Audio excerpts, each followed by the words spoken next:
रखना चाहिए। क्यों हुई सजाद लोनी गोन भी सजाद लोनी पहले तो बात यह है कि जब मैंने नेशनल की बात की तो आप नेशनल के यहाँ पे स्पोक्स पर्सन नहीं है, आप पहले पूरी बात सुना करें ना, आपको पहले ही मिर्ची लगती है। आप कहते हैं बदलाव, ड्रग्स में नौजवान इतने मुलवस कभी नहीं थे जितने आज हैं। आप एक तरफ से कहते हैं हम सियासी बात कर रहे हैं, सियासी है ना, आपने कहां पहुंचाया हमारे कश्मीर के नौजवान? क्या आप उन इलाकों के अंदर अपनी प्रोसेस चला रहे हैं, सियासी सरगर्मियां चला रहे हैं जो एनसी का गड्ढा माना जाता है? देखिए, ये तो पहले ही एक बेबुनियाद इल्जाम है।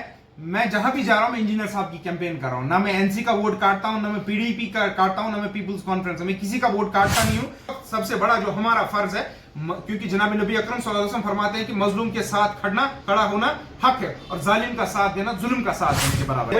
वहीद पर्रा भी जेल से बाहर आ गए हैं, वो भी अब इस पॉलिटिकल प्रोसेस में आई है। आदिल साहब उसको भी सपोर्ट करने जा रही है? बिल्कुल, मैं मानता हूं पीडीपी में अगर किसी को अजाब किया गया, किसी को सजा मिली, वो वहीद रहमान को जब यहाँ पे ग्रेनेड फटते थे, गोलियां चलती थी, पैलेट चलते थे, बाइकाट होता था? नहीं बाइकाट होता था। बिल्कुल हर समय बाइकाट नहीं हुआ है। अभी 2014 में लोगों ने वोट नहीं दिया, बाइकाट हुआ। कहाँ बाइकाट हुआ? 2014 में लोगों ने वोट दिया, जी जान वोट दिया पीडीपी को, पीडीपी की सरकार बनी।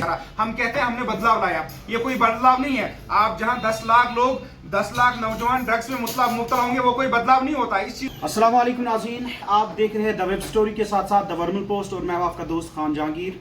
नाज़रीन मोहतरम, लगातार हमारी यही कोशिश रहती है कि हम आपके साथ मुख्तलिफ सियासी जमातों के साथ मुलाकात कराने की कोशिश कर रहे हैं। बहरहाल इस वक्त मेरे साथ गुफ्तगू करने के लिए मौजूद है आदिल नज़ीर खान साहब, जो किसी तारुफ के मोहताज नहीं है।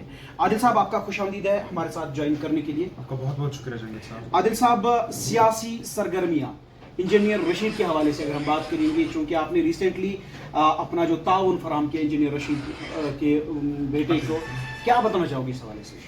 देखिए, इस वक्त हमें सारी चीज़ों को साइड में रख के, अपनी पॉलिटिकल आइडियोलॉजी को साइड में रख के, क्योंकि हमें इस वक्त आवाज़ किसी पॉलिटिकल पार्टी को नहीं बनना चाहिए। इंस्टेड ऑफ दिस, इस वक्त जो हमारे नॉर्थ कश्मीर के एक कैंडिडेट हैं जो इस वक्त तिहाड़ जेल के अंदर बंद है, हमने हमदर्दी के तौर पे एक सपोर्ट दिया है, अनकंडीशनल सपोर्ट।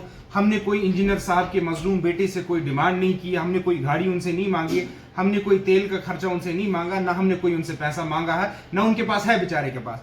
हम इस चीज पे भी तैयार हुए कि जितना हमारी गाड़ी का तेल लगेगा, जितने दिन हमें कैंपेनिंग करनी पड़ेगी इंजीनियर साहब के लिए, हम करेंगे। बहसती एक कश्मीरी, बहसती एक मुसलमान। हमें ये चीज याद रखना होगा कि पिछले 5 साल में अगर कोई वाकई इस चीज का कोई हकदार है कि जो बोलेगा मैंने कुर्बानी दी है जम्मू कश्मीर के लोगों के लिए, जो सियासत में हो, वो इंजीनियर रशीद ही है। क्योंकि बाकी भी सियासतदान है या जो बाकी कैंडिडेट हैं बारामूला की इस नॉर्थ कश्मीर की सीट से, उनमें से तो मुझे लगता है कोई जेल नहीं गया। और इंजीनियर साहब पिछले 5 साल से तिहाड़ जेल में बंद है। और मैंने परसों भी कहा, मैं एक बार फिर से दोहराना चाहूंगा, इस वक्त तिहाड़ जेल भी आपको ये पुकार रहा है, तिहाड़ जेल की दीवारें आपको गवाही दे रही है कि इस वक्त अगर कोई सच्चा है, कोई वफादार है जम्मू कश्मीर की आवाम को, वो इंजीनियर रशीद है। वहीद पर्रा भी जेल से बाहर आ गए हैं, वो भी अब इस पॉलिटिकल प्रोसेस में आई है। आदिल साहब उसको भी सपोर्ट करने जा रहे हैं? देखिए, जहां तक वहीद साहब की बात है, वहीद साहब एक पॉलिटिकल आइडियोलॉजी के साथ, एक पॉलिटिकल पार्टी के साथ है, और उस पॉलिटिकल पार्टी का एक बड़ा रोल रहा है जम्मू कश्मीर के हालात में, चाहे वो खराब करने में या सही करने में। 2016 में आपको पता है, 2014 में जब उन्होंने हुकूमत बनाई, वो किन के साथ उन्होंने हुकूमत बनाई, और 2016 में उन्होंने हालात कैसे किए, उसके बाद वहीद ने बेचारे, बिल्कुल मैं मानता हूं पीडीपी में अगर किसी को अजाब किया गया, किसी को सजा मिली, वो वहीद रहमान को मिली है। और आज अगर आप देखेंगे उसका नतीजा उनको फायदा मिल रहा है। इस वक्त ग्राउंड पे हिमायत के तौर पे लोग उनके साथ इमोशनली इस वक्त जुड़े हैं, क्योंकि वहीद 3 साल जेल में रहा है, उसको उनको फायदा इस वक्त हो रहा है। फायदा क्या हो रहा है? एक हमदर्दी लोगों को भी उनके साथ है। मैंने पहले भी कहा कि मैं नॉर्थ कश्मीर का रहने वाला हूं, मुझे नहीं, I should not interfere in Srinagar central parliamentary constituency and south Kashmir पर। मैं वहां का रहने वाला हूं, मुझे नहीं लगता है, क्योंकि वहां के लोग मुझसे बेटर जानते हैं, दे नो कि उनके लिए बेटर कौन है, वहां पे डेवलपमेंट कौन बेटर कर सकता, पीछे ट्रैक रिकॉर्ड किसका क्या है, दे नो बेटर इट, मुझे भी पता है। लेकिन बट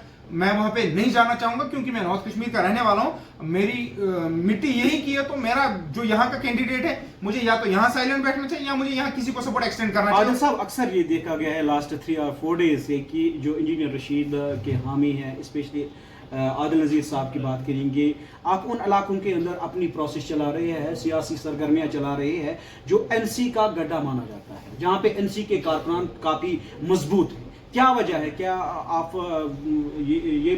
क्या ये हम मानेंगे कि आप एनसी के वोट कटर बन गए हैं? देखिए, ये तो पहले ही एक बेबुनियाद इल्जाम है। मैं जहां भी जा रहा हूं मैं इंजीनियर साहब की कैंपेन कर रहा हूं। ना मैं एनसी का वोट काटता हूं, ना मैं पीडीपी का काटता हूं, ना मैं पीपल्स कॉन्फ्रेंस, मैं किसी का वोट काटता नहीं हूं। जिन लोगों को बात समझ आती है, जो हक और बातिन में फर्क रखते हैं, जिनको सच्चाई समझ आ जाती है, वो खुद ही इंजीनियर साहब को एक्सटेंड करते हैं सपोर्ट। वेदर किस पॉलिटिकल पार्टी को बिलोंग करते हैं उसमें कोई फर्क नहीं पड़ता। मेरे को फोन आए, ऑब्वियसली इसमें कोई शक नहीं, मुझे पीपल्स कॉन्फ्रेंस, मुझे नेशनल कॉन्फ्रेंस के वर्कर्स के फोन आए, मुझे पीडीपी के वर्कर्स के फोन आए, मुझे बहुत सारे डिफरेंट पॉलिटिकल पार्टीज के फोन आए कि उनको हमदर्दी इंजीनियर रशीद के साथ है, वो वोट इंजीनियर रशीद को देना चाहते हैं। मैंने भी उनको बोला you are with this party, आप रहिए, लेकिन जिस दिन वोट डालेंगे 20 तारीख को आप इंजीनियर साहब को वोट दीजिए, क्योंकि 70 साल से आप वोट दे रहे हैं। आप उस पॉलिटिकल पार्टी को भी आजमा चुके हैं, हर एक पॉलिटिकल पार्टी को आजमा चुके हैं, लेकिन आपको मिला क्या? लेकिन अब जो इंपॉर्टेंट इस वक्त साहब है, आप कहा इंजीनियर रशीद साहब क्या देंगे? मैंने परसों इंजीनियर रशीद साहब क्या देंगे वो बात की बात है। इस वक्त सबसे बड़ा जो हमारा फर्ज है, क्योंकि जनाब नबी अकरम सल्लल्लाहु अलैहि वसल्लम फरमाते हैं कि मजलूम के साथ खड़ा होना हक है और जालिम का साथ देना जुल्म का साथ देने के बराबर है, तो हम वो नहीं कर सकते हैं। देखिए आप लोगों के पास इसलिए जाते हैं कि वो मजलूम है, मजलूम के हक में वोट डालो। मजलूम है, ऑब्वियसली मजलूम है। मुझे बताइए, जहां सारे पॉलिटिकल जो शख्सियात हैं वो सारी बाहर है, इंजीनियर साहब क्यों जेल में है? अब रही नेशनल कॉन्फ्रेंस की बात, सवाल आपका वहीं पे था।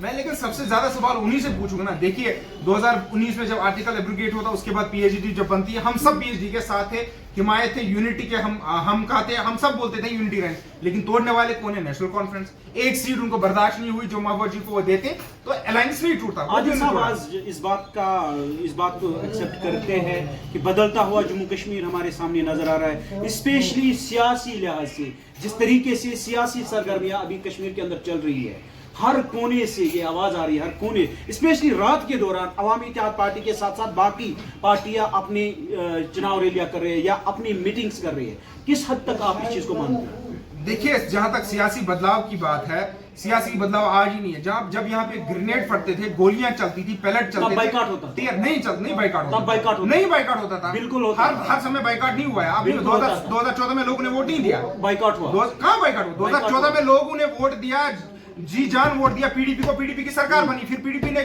कश्मीर के लोगों में बाइकाट हो गया। नहीं, इस बार जिस तरीके से लोग सपोर्ट कर रहे हैं, स्पेशली नौजवान बेसब्री से इंतजार कर रहे हैं, उनको समझ आ गया ना इस बार उनको समझ आ गया। मैं वही बात कर रहा हूं कि आदिल नजीर साहब इस बात को एक्सेप्ट कर रहे हैं। किस बात को? जो नौजवानों का जो इस वक्त जोर है, नौजवानों का रुझान इस वक्त किस तरह पे नौजवान सियासी सरगर्मी, जब नौजवानों का रुझान उधर होता था तब आप बात करते? नहीं, सियासी जब नौजवान को जो नौजवान होता था तब बात करते? जो नौजवान की अपनी मर्जी है, नौजवान को आज तब लगता था मेरे लिए वही सही है, नौजवान को आज लगता है मेरे लिए सही है। साहब, मेरा सवाल यह है कि आदिल साहब मानते हैं कि जिस तरीके से नौजवान इस वक्त सामने आए, अच्छी बात है, खुशी की बात आप एक्सेप्ट करते हैं, खुशी की बात है अगर नौजवान आए, लेकिन ये भी सवाल है ना, आप कहते हैं बदलाव, ड्रग्स में नौजवान इतने मुलवस कभी नहीं थे जितने आज हैं। आप एक तरफ से कहते हैं हम सियासी बात कर रहे हैं, सियासी है ना, आपने कहां पहुंचे हमारे कश्मीर के नौजवान? क्या कह रहे हैं आप? एसएमएचएस का रिपोर्ट आता है कि हर घंटे में 15 से 20 30 लोग आते हैं जो ड्रग्स के एडिक्टेड है। तो आप मुझे बताइए, वो नौजवान को अपनी आवाज हम सियासी चर्चा यहाँ पे कर रहे हैं। मैं सियासी ही बात कर रहा हूँ। आप सियासी तौर पे मुझसे पूछना चाहते हैं कि नौजवान आज उनका रुझान पॉलिटिक्स की तरह है। अगर पहले वो किसी और आइडियोलॉजी, सेपरेटिस्ट आइडियोलॉजी को सपोर्ट करते थे, आज क्यों पॉलिटिक्स को करते हैं? क्योंकि नौजवान को ये समझ आ गया कि आप देखिए किस तरह से हमारे नौजवान को किस तरफ लेके जाया जा रहा। हम कहते हैं हमने बदलाव लाया, ये कोई बदलाव नहीं है। आप जहां 10 लाख नौजवान ड्रग्स में मुब्तला होंगे, वो कोई बदलाव नहीं होता। इस चीज का बड़ा ख्याल रखना होगा आपको। हम सब यहाँ पे ढिंडोरा पीटते हैं। देखिए हालात में इन्होंने सुधार लाया, कोई उसको डिनाई नहीं कर सकता। पैलेट्स बंद हुए, कोई उसको डिनाई नहीं कर सकता। गोलियां चलना किसी हद तक कम हुई है, वो कोई डिनाई नहीं कर सकता। पीएसए लगना किसी हद तक बंद हुआ, कोई इसको डिनाई नहीं कर सकता। ये सारी चीजें हैं ग्राउंड पे, लोगों को दिख रहा है, इसलिए लोग बाहर निकल रहे हैं। लेकिन अभी भी लोगों के अंदर दहशत, खौफ और दहशत का माहौल है। मैं आज आपको पन्ने की बात बताता हूँ। जो इस वक्त मतलब कैंपेनिंग चल रही है ना, वहां भी लोगों को इस तरीके से देखना पड़ता है कि कहीं मेरी जान को खतरा तो नहीं है, कहीं मुझे एफआईआर तो नहीं लगेगा, कहीं मुझे पीएसए तो नहीं लगेगा, कहीं मुझे ये तो नहीं लगेगा। वो उस हिसाब से चल रहा है। आज अगर आप देखेंगे इस वक्त जितने पिछले 4-5 दिन से मुझे इंजीनियर रशीद साहब के हक में फोन आए, लेकिन वो सबकी एक ही बात होती है कि हम बाहर नहीं निकल सकते क्योंकि हमारे पीछे वो है, ये है, ये कहा, ये तो खौफ है ना। आदिल साहब, अभी तक अवामी इत्तेहाद पार्टी में जिस तरीके से लोगों का रुझान बढ़ रहा है सोशल मीडिया के जरिए से या बाकी चीजों के जरिए से, अभी तक अवामी इत्तेहाद पार्टी में कितने लोगों ने अपनी शिरकत की? देखिए मुझे एग्जैक्ट डेटा तो नहीं पता है, बट मेरे पास जो अभी फिगर्स अवेलेबल हैं, अराउंड 50 to 60,000 लोग ऐसे हैं जिन्होंने अनकंडीशनल इंटरनली सपोर्ट अवामी इत्तेहाद पार्टी को दिया। अगर आप उसी 50 to 60,000 को काउंट करते हैं, दैट मींस अगर वो 2-2, 3-3 ही वोट डलवाते हैं, क्योंकि फैमिलीज तो सबकी होगी ना, क्योंकि अगर फैमिली में कोई करता है और अगर वो फैमिली उस आइडियोलॉजी को मानती है या समझती है इंजीनियर रशीद सच्चा है, वो इस वक्त तिहाड़ जेल उसके लिए गवाही दे रहे, तो वो पूरी फैमिली वोट डालेगी। अगर आप उस हिसाब से काउंट करेंगे तो फिर आप खुद अंदाजा लगा सकते हैं कि इंजीनियर साहब के पास इतने दिनों में ही कितना वोट जमा हुआ है। मैं उम्मीद करता हूं कि जब 20 तारीख को वोट डालने का मौका आएगा, लोग जाएंगे। लोगों के किरदार पे इस वक्त सवाल है। लोगों को ये दिखाना होगा कि हम बिरयानी के पीछे नहीं भागते हैं, हम पावर के पीछे नहीं भागते हैं, हम पैसे के पीछे नहीं भागते हैं, हमें गाड़ियां नहीं चाहिए, हम हक का भी साथ देना जानते हैं और हमने हक का साथ पीछे भी दिया, अब भी देंगे। और आज उनके किरदार का सवाल है, उनको प्रूव करना होगा 20 तारीख को प्रेशर कुकर पे बटन दबा के उनको दिखाना होगा चाहिए कि हम मजलूम का भी साथ देते हैं, हम खाली पावर के पीछे नहीं भागते। आदिल साहब अभी और किसी का मदद लेना चाहते हैं? जिस तरीके से डॉक्टर बारी के साथ साथ शुआइब नबी लोन या बांडे या बाकी जो सीनियर एडवोकेट्स हैं, उन्होंने ये जाहिर किया कि हम पूरी तरह से अपना सपोर्ट, अपना ताउन इंजीनियर रशीद की पार्टी को देंगे। क्या आने वाले वक्त में ये देखा जा सकता है कि जो भी सियासी जमातें हैं, जो भी सियासी लीडर्स है या सोशल एक्टिविस्ट है, क्या आप लोग उनसे मदद की अपील? मैं खाली उनसे मदद का खैरखा नहीं हूं, मैं उमर अब्दुल्ला साहब से भी गुजारिश करना चाहता हूं। उमर साहब, आप हिंदुस्तान के फॉरेन मिनिस्टर भी बने हैं, आप पार्लियामेंट मेंबर पहले भी रह चुके हैं, आप जम्मू कश्मीर के चीफ मिनिस्टर भी रह चुके हैं। अब एक बार इस मजलूम इंजीनियर रशीद को मौका दीजिए, आपको अपना नॉमिनेशन विड्रॉ करना चाहिए। पहले तो बात यह है कि जब मैंने नेशनल की बात की, तो आप नेशनल के यहाँ पे स्पोक्स पर्सन नहीं है, आप पहले पूरी बात सुना करें ना, आपको पहले ही मिर्ची लगती है।